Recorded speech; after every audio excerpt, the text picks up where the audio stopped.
Simon had not been brought into their power by force, but had voluntarily thrown himself in the way of vengeance, the very thing for which he had put so many to a horrible death on the false charge of going over to the Romans.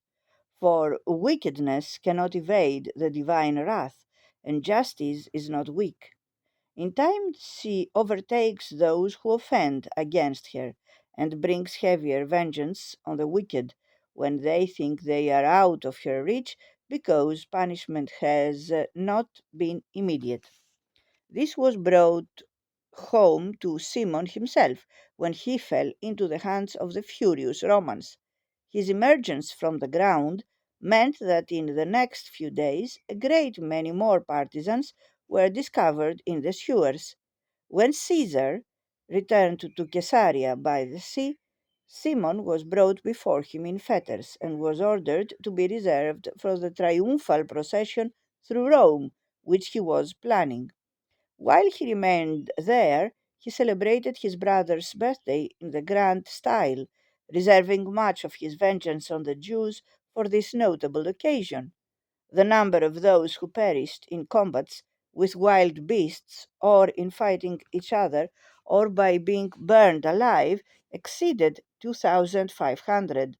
Yet all this seemed to the Romans, though their victims were dying 1,000 different deaths, to be too light a penalty. Caesar next went on to Berytus, a city in Phoenicia, and a Roman colony. Here he made a longer stay, celebrating his father's birthday, with a still more lavish display, both in the magnificence of the shows and in the originality of the other costly entertainments. Vast numbers of prisoners perished in the same way as before. It happened about this time that the surviving Jews in Antioch were the targets of accusations that might well have meant their destruction, for the local population had been roused against them, both by slanders of which they were at present the victims and by events that had occurred shortly before. Of these I must first give a short account in order to make my exposition of what occurred later easier to follow. Men of Jewish blood are dispersed in great numbers among the native populations all over the world, especially in Syria, where the two nations are neighbors.